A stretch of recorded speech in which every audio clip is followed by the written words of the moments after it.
दोस्तों नमस्कार, मैं सूर्यकांत आप सभी का स्वागत करता हूं भारत एग्री के हिंदी यूट्यूब चैनल में। कई सारे किसान दोस्त हमें पूछते हैं कि ये मिट्टी परीक्षण आखिर कौन से समय पर करना चाहिए और किस तरीके से करना चाहिए। अभी भी मुझे लगता है कि मिट्टी परीक्षण के बारे में बहुत सारे किसानों के मन में बहुत सारे सवाल है।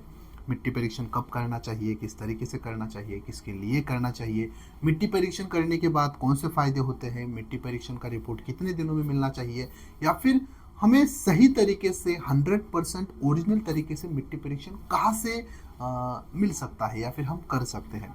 दोस्तों चिंता की कोई बात नहीं है, आज के वीडियो में आपकी इन सारे सवालों का मैं जवाब आपको देने वाला हूँ। अगर आप मिट्टी परीक्षण करना चाहते हो या फिर आप सोच रहे हो या फिर आप मिट्टी परीक्षण के बारे में जानना चाहते हो तो ये वाला वीडियो अंत तक देखिए।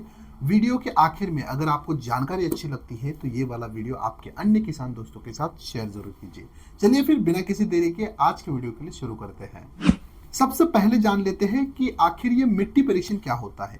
दोस्तों जैसे कि हम अपने शरीर के खून की जांच करते हैं और हमें पता चलता है कि खून में क्या क्या है, क्या क्या नहीं है, कौन सी बीमारी है क्या, उसी तरीके से आप मिट्टी परीक्षण करके आप ये जान सकते हो कि आपके मिट्टी में कौन कौन से न्यूट्रिएंट्स है, यानी कौन कौन से उर्वरक है, उनकी मात्रा कितनी है, वो कम है, ज़्यादा है। तो इससे हमें पता चलता है कि मिट्टी में आखिर हमें ऊपर से कौन से न्यूट्रिएंट डालने चाहिए। इससे क्या होता है कि आपके बहुत सारे फायदे भी हो जाते हैं, क्योंकि खर्चा कम हो जाता है। सही समय पे सही न्यूट्रिएंट देने के बाद आपको उत्पादन या फिर आपकी जो उपज है वो बढ़ने में भी मदद होती है। तो यह है आसान भाषा में मिट्टी परीक्षण की परिभाषा। आप अपनी मिट्टी किसी नज़दीकी लैबोरेटरी में लेके जाते हो, वहाँ पर वहाँ के डॉक्टर जांच करते हैं और आपको एक रिपोर्ट बना के देते हैं वो उस मिट्टी परीक्षण का, जिसमें सारी बातें लिखी होती है कि उस मिट्टी में क्या है और क्या नहीं है। अब जान लेते हैं कि मिट्टी परीक्षण करने का सही समय कौन सा होता है। दोस्तों अगर आप मिट्टी परीक्षण गर्मियों के मौसम में करते हो तो ये काफ़ी सही समय माना जाता है, क्योंकि यहाँ पर आपको जो रिजल्ट है वो काफ़ी सटीक मिलते हैं। क्योंकि मिट्टी परीक्षण करने के लिए खेत खाली होना बहुत ज़रूरी है। तो हमारे गर्मियों के मौसम में आमतौर पे हमारे जो ज़मीन होती है, खेत की ज़मीन होती है, वो खाली होती है, वहाँ पर कोई फसल नहीं होती है, बारिश नहीं होती है, तो सैम्पलिंग करना आसान हो जाता है और रिपोर्ट आने के बाद आपको काफ़ी सटीक न्यूट्रिएंट्स के मात्रा वहाँ पर दिखाई देती है, जिसके कारण आप काफ़ी आसानी से आपका जो अगला क्रॉप है उसका फर्टिलाइज़र मैनेजमेंट कर सकते हो। तो गर्मियों के मौसम में कौन सा, मार्च, अप्रैल, मई या फिर जून के 15 तारीख तक आप आपके मिट्टी का मिट्टी परीक्षण कर सकते हो। मिट्टी परीक्षण के बारे में आगे चल के और जानने से पहले मैं यहाँ पर आपको कुछ ज़रूरी सूचना देना चाहूँगा मिट्टी परीक्षण के सैम्पलिंग के बारे में।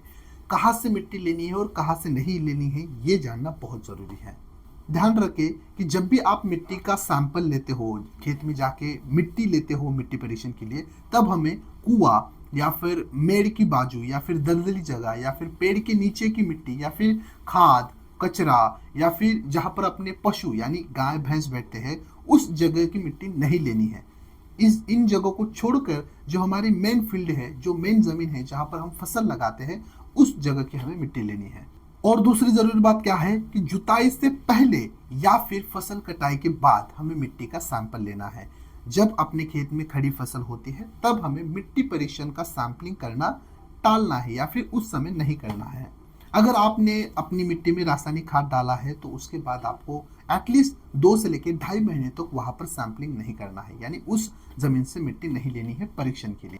अभी कई सारे किसान क्या करते हैं कि 4-5 खेतों की मिट्टी एक साथ करते हैं और उसका फिर सैंपलिंग करके परीक्षण के लिए देते हैं। ऐसा नहीं करना है दोस्तों, ज्यादा से ज्यादा आपको 1 एकड़ में से एक सैंपलिंग लेना है।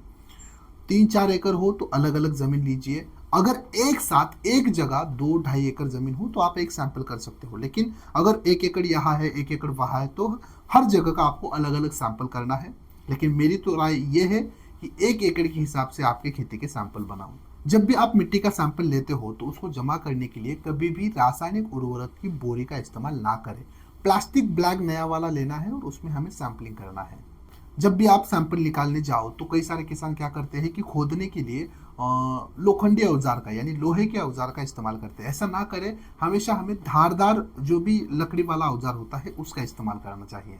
चलिए दोस्तों अब जान लेते हैं कि मिट्टी परीक्षण करने के लिए जो खेत से हमें मिट्टी का सैंपल लेना है वो लेने का सही तरीका क्या है। सबसे पहले हमें सही जगह और सही समय चुनना बहुत आवश्यक है। ये दोनों चीज़ें करने के बाद आपको क्या करना है, मार्किंग करना है। जिगजैग तरीके से हमें 1 एकड़ में लगभग 5 से लेके 6 जगह पर मार्किंग करनी है, जहां से हम मिट्टी परीक्षण के लिए सैंपल लेंगे। अब यहाँ पर हमें क्या करना है कि वी आकार का एक गड्ढा लेना है। जहां जहां पर मार्किंग की है वहां पर हमें 5 से लेके 6 ऐसे गड्ढे लेने हैं वी आकार के। इसमें से पूरी मिट्टी निकाल के बाहर निकाल दीजिए। ये वाली मिट्टी डायरेक्ट हमें नहीं लेनी है। वी आकार का गड्ढा लेने के बाद, यानी ये आधा फुट तक आप गड्ढा ले सकते हो। गड्ढा लेने के बाद अंदर की मिट्टी बाहर निकाल के फेंक दीजिए। और जो साइड वाली मिट्टी होती है, इतना लेयर लेके हमें साइड वाली मिट्टी लकड़ी के औजार के पूरी खुरच खुरच के निकालनी है और उसको हमें कलेक्ट करना है। अब जितने भी मार्किंग किए थे उन 6 गड्ढों से हमें इसी तरह से मिट्टी निकालनी है। आपके पास कम से कम 3 से लेकर 4 किलो मिट्टी तैयार होगी। उसको अच्छी तरह से हमें मिक्स करना है और उसमें से हमें लगभग 1 किलो मिट्टी निकालनी है मिट्टी परीक्षण के लिए। जो जमा 1 किलो मिट्टी है उसको अच्छी तरह से 3 से लेकर 4 घंटे 5 घंटों तक छांव में सुखाइए। धूप में नहीं सुखाना है, हमें छांव में सुखानी है। और फिर उसको पैक करना है, हवा बंद करना है प्लास्टिक बैग में। चलो, ये तो तैयार हुआ सैंपल, लेकिन ये सैंपल लैबोरेटरी में भेजने से पहले हमें एक अपनी मिट्टी का एक जानकारी पत्र तैयार करना होता है। सिंपल एक ब्लैंक पेज लीजिए, उसके ऊपर आपका नाम लिखिए, आपका मोबाइल नंबर, आपके खेत का पूरा एड्रेस, आपके खेत का सर्वे नंबर, आपकी ज़मीन का प्रकार, आपके मिट्टी का प्रकार, यानी काली है, सफ़ेद है, हल्की मिट्टी है।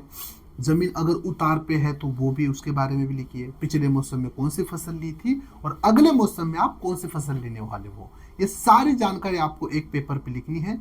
उस पेपर को उस बैग के साथ जोड़ना है और नज़दीकी लैबोरेटरी में आपको भेज देना है। दोस्तों, यह मिट्टी परीक्षण आप भारत एग्री ऐप से भी करवा सकते हो। भारत एग्री 100% ओरिजिनल रिपोर्ट आपको मात्र 7 से लेकर 8 दिन में देता है।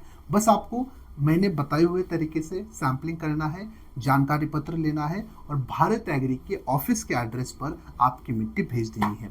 मिट्टी भेजने से पहले भारत एग्री ऐप में जाकर हमारे कृषि डॉक्टर के साथ वीडियो कॉल कीजिए या फिर मैसेज कीजिए, वो आपको अगली सारी प्रोसेस बता देंगे। भारत एग्री में मिट्टी परीक्षण करने की खास बात यह है कि आप यहाँ पर आपको काफी कम पैसे देने पड़ते हैं और तुरंत और एकदम सटीक जानकारी आपको मिट्टी परीक्षण की यहाँ पर मिलती है। और साथ ही आपका पूरा रिपोर्ट हमारे भारत एग्री कृषि डॉक्टर आपको समझा कर भी देते हैं। दोस्तों, आशा करता हूं कि मिट्टी परीक्षण के बारे में आपको संपूर्ण जानकारी मिल चुकी है। मोटे मोटे तौर पे अगर मिट्टी परीक्षण के फायदे अगर हम आखिर में देखें तो सबसे बड़ा फायदा यह है कि आपको आपके मिट्टी के बारे में सारी जानकारी पता चलती है। जानकारी पता चलने के बाद मिट्टी के जितने भी मैनेजमेंट प्रैक्टिसेस है, यानी कौन सा खाद डाले, कौन सा खाद नहीं डाले, ये सारी जानकारी आपको मिलती है। खाद डालने के ऊपर जितना भी अधिक खर्चा आपका होता है उसमें हमें कमी दिखाई देती है। मिट्टी परीक्षण के आधार पर फर्टिलाइजर मैनेजमेंट करने के बाद हमें उपज में बढ़ोतरी दिखाई देती है। तो चलिए, इसी तरीके से आप अधिक उत्पादन ले सकते हो अधिक क्वालिटी के साथ। दोस्तों, वीडियो जानकारी आपको कैसे लगी कमेंट्स बॉक्स में जरूर बताएं। आशा करता हूं कि आपको जानकारी पसंद आई हो। अगर आपको वीडियो अच्छा लगता है तो इस वीडियो को लाइक, कमेंट्स और शेयर भी कीजिए। अगर मिट्टी परीक्षण के बारे में आपके पास कोई भी सवाल है तो उस सवाल को कमेंट्स बॉक्स में लिखिए, हम आपको सारी जानकारी देंगे। मिलते हैं अगले एक नए वीडियो में एक नए विषय के साथ, तब तक के लिए धन्यवाद।